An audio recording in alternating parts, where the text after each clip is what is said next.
Hello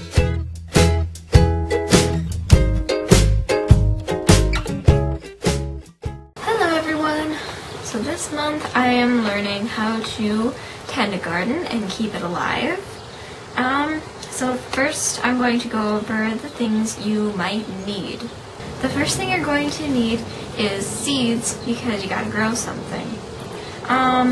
So first of all I have a wildflower blend and it's supposed to attract birds and butterflies. I also have zinnias, which look quite colorful. And I have foxgloves, and they just have little tiny seeds. And I also have sunflowers that are of the teddy bear variety, which means they look quite fluffy, and I'm very excited for these. I'm also going to try vegetables. So, to do that, I got carrots, and I also have peas. The second thing you might want to consider is peat pots. They say jiffy pots, but it's not true. They are peat pots. And these ones, according to the directions, you can just stick right in the ground. You don't have to take the plants out of the peat pot. Okay, and now for the stuff that I don't have in the house. You're going to need space to grow your plants, whatever you may be planting. And you will also need dirt and water and sunlight. Now that that's out of the way, we're going to go outside and start planting the plants in the peat pots. Say that 10 times fast.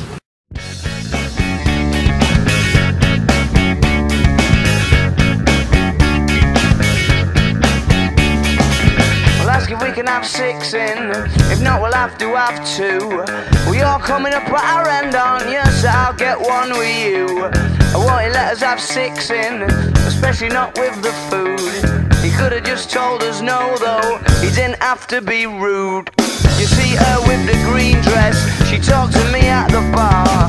Well, how come it's already £2.50? We've only gonna buy a yard. Didn't you see she was gorgeous?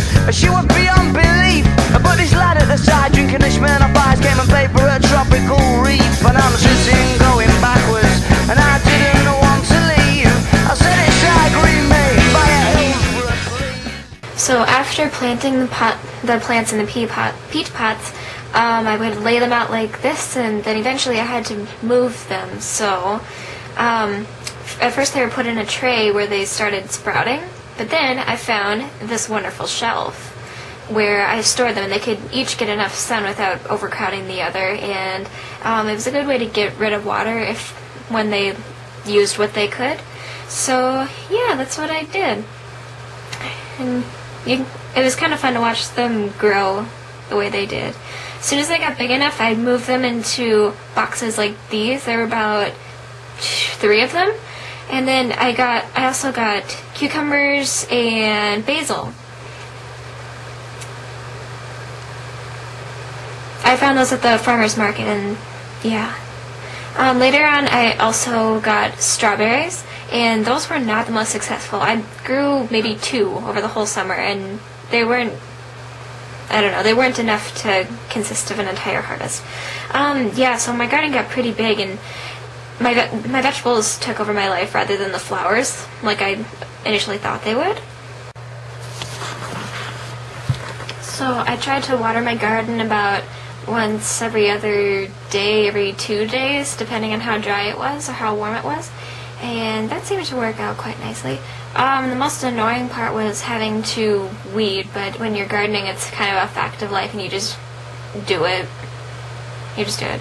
Probably the most fun part was going through and picking everything that could be picked that day. So I always had plenty of pockets to carry things in, and most of the time they came back full, probably mostly with tomatoes. I completely forgot to mention the tomatoes. I had tomatoes, and well, they were my dad's, but I picked them, and there were quite a few of them actually. Another cool thing was whenever people came by, my garden was always mentioned, or it always seemed to be mentioned, so I got to show it off quite a bit, and it was a big, I don't know, I was very proud of what I had done for tending a garden on my own. Okay, so as it got hotter and hotter, maybe around July, August, I ran into some pest problems. Well, I was not so much for my garden, but for me. I would go into my garden and I would see June bugs flying everywhere, and it got to a point where I was so afraid to go back there that I decided to do something. So I went online and I looked up ways to get rid of June bugs, and one way it said was to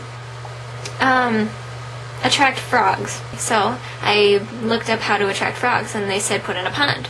So I went in my basement where I found a really old ice cream bucket, and then I dug a hole in the side yard and I buried that bucket and put water in it, and I made a makeshift pond. And maybe it was just a placebo, but it seemed like most of the bugs, not the bugs, other bugs, the June bugs went away. So that worked out quite nicely, and I wasn't terribly afraid to go back in the garden anymore. I will do differently next year is I will not plant strawberries. I will not allow my family to plant blueberries just because they were really unsuccessful and they just took up space that I could have used. I will put my cucumbers in a separate place. That was kind of a big problem I also had. I put them right next to my peas, and then my cucumbers eventually took over my peas space and my peas died, essentially.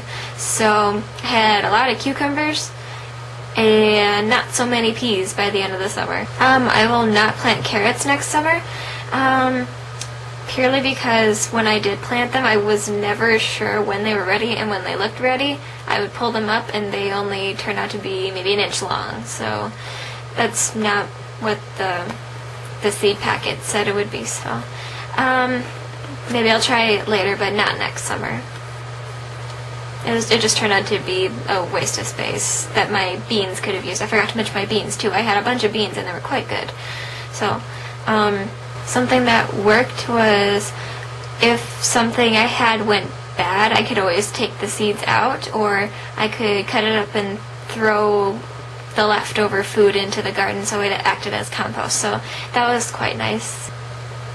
Next summer, I plan to plant mint and green beans and peas. I will do cucumbers again and basil and I don't know, a different variety of lettuce. I keep forgetting to mention all these things. I had lettuce too, but my lettuce was a really weird and really wilty variety, so I will find something that holds up better against I don't know, my family's needs. You're the only reason I keep on coming, yeah.